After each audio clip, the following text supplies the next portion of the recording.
Tuhan bersamamu. Dan bersama rohmu. Inilah pewartaan Injil suci menurut Santo Lukas.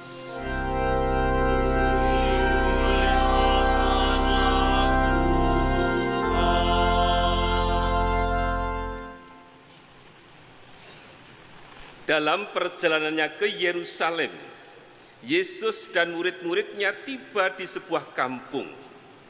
Seorang wanita bernama Marta menemani dia di rumahnya. Wanita itu mempunyai seorang saudara bernama Maria. Maria ini duduk di dekat kaki Tuhan dan terus mendengarkan perkataannya. Tetapi Marta sibuk sekali melayani. Ia mendekati Yesus dan berkata, "Tuhan, tidakkah Tuhan peduli bahwa saudariku memberikan aku melayani seorang diri? Suruhlah dia membantu aku."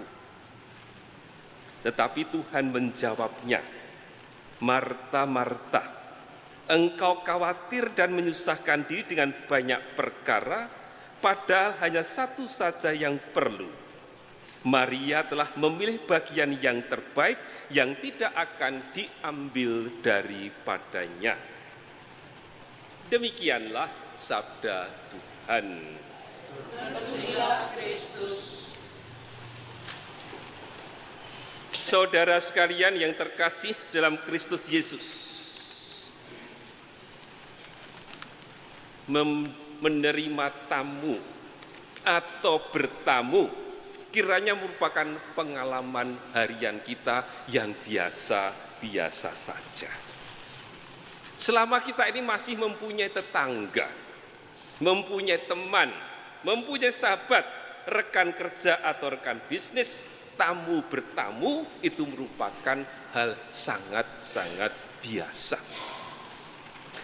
Oleh karena itu, kalau bacaan-bacaan kitab suci yang diperdengarkan pada sore hari ini bicara tentang hal itu, tamu bertamu, maka kiranya ada suatu pesan yang mau disampaikan kepada kita dari bacaan-bacaan yang kita dengar pada sore hari ini.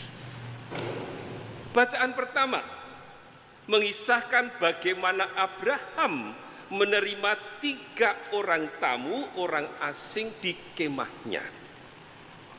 Yang dilakukan oleh Abraham memperlihatkan bahwa dalam tradisi Yahudi, menerima tamu dengan penuh keramahan, dengan penuh ketulusan, merupakan tindakan yang amat mulia dan sekaligus mendatangkan berkat.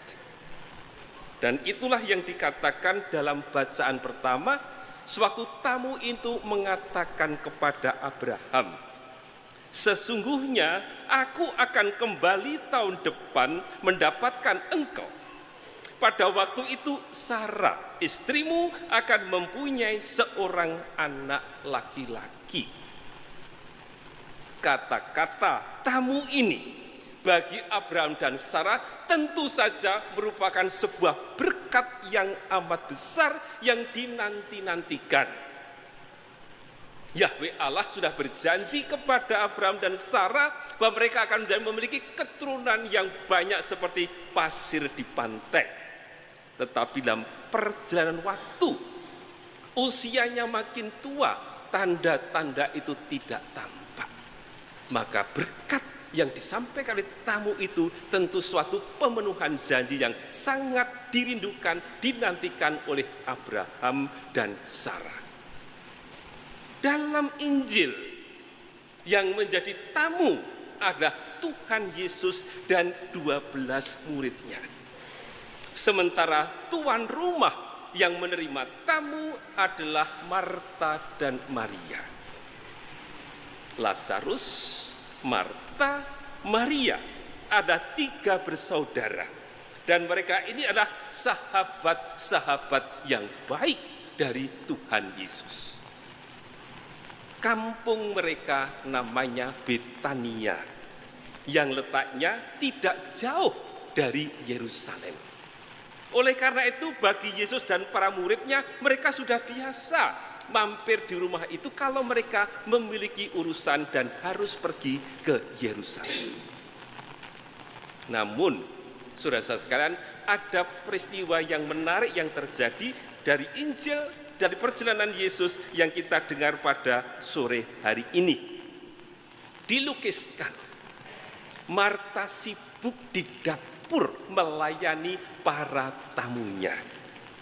Sementara Maria, saudarinya, duduk bersimpuh di dekat kaki Tuhan Yesus. Maka ini ada orang yang mengatakan bahwa Marta adalah sosok, adalah lambang dari orang yang aktif bekerja. Dia adalah orang yang aktif. Sementara Maria adalah lambang, sosok dari orang yang kusuk berdoa, orang kontemplatif. Ada juga yang mengatakan Marta adalah sosok dari orang awam, sedang Maria adalah sosok dari para biarawan-biarawati. Tetapi juga ada yang mengatakan bahwa sebenarnya pada dasarnya setiap kita yang dibaptis ini memiliki panggilan yang sama. Seperti dikatakan, hendaklah kamu sempurna sebagaimana Bapamu di surga sempurna adanya. Itulah panggilan kita masing-masing. Maka dengan lain kata, setiap dari kita ini pada dasarnya memiliki sisi Marta dan sisi Maria dalam kehidupan kita. Ora et labora. Berdoa dan bekerja, itulah dua sisi yang ada dalam hidup kita masing-masing. Kalau begitu, pertanyaan yang layak kita ajukan dalam Injil hari ini adalah, apakah jawaban Yesus kepada Marta itu memperlihatkan bahwa berdoa itu lebih penting, lebih baik daripada bekerja? Pertanyaan. Nanti dulu jawabannya.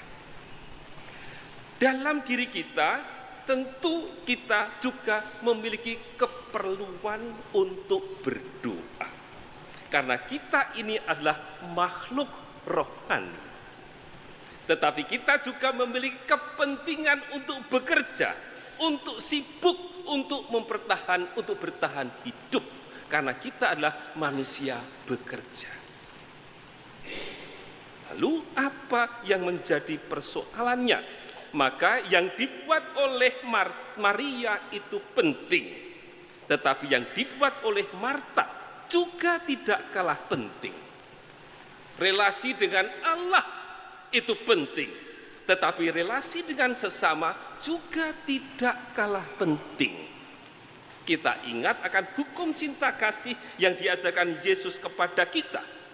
Kasihilah Tuhan Allahmu dengan segenap hatimu, dengan segenap jiwamu, dan dengan segenap akal budimu.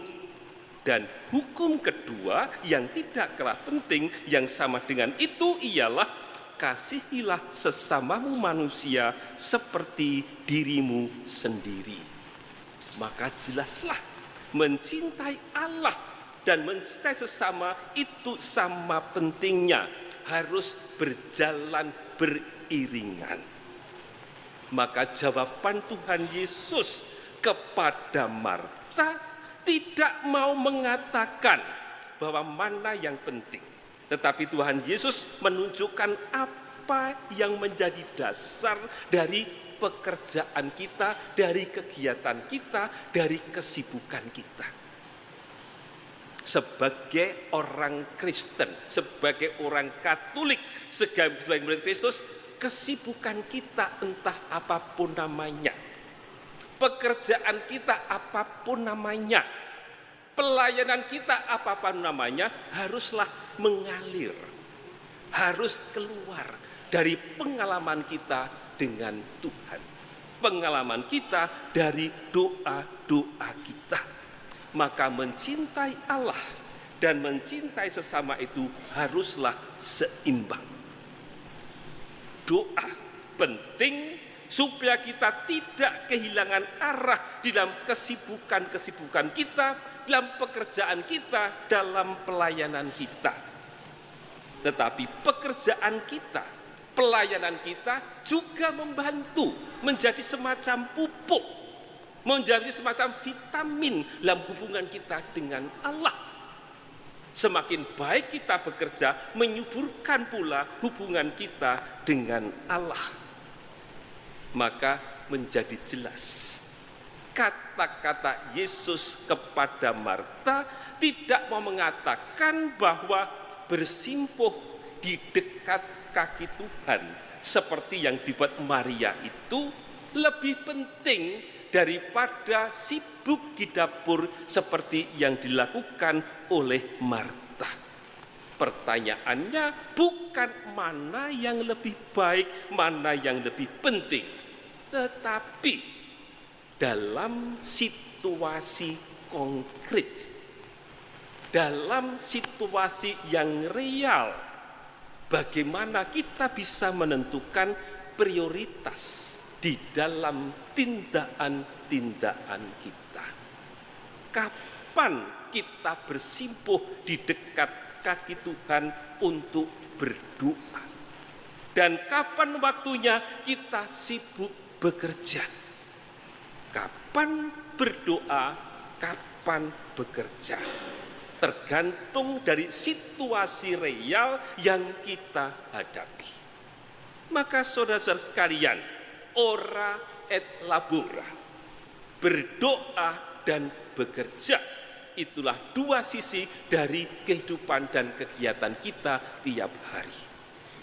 Marta ditegur oleh Yesus karena Marta mulai cemas. Marta mulai gelisah dan mulai memutlakkan kerja. Mulai menganggap kerja itu lebih penting dari doa. Maka Marta ditegur oleh Tuhan Yesus. Dan itu juga pengingat bagi kita. Kita juga harus memiliki antena.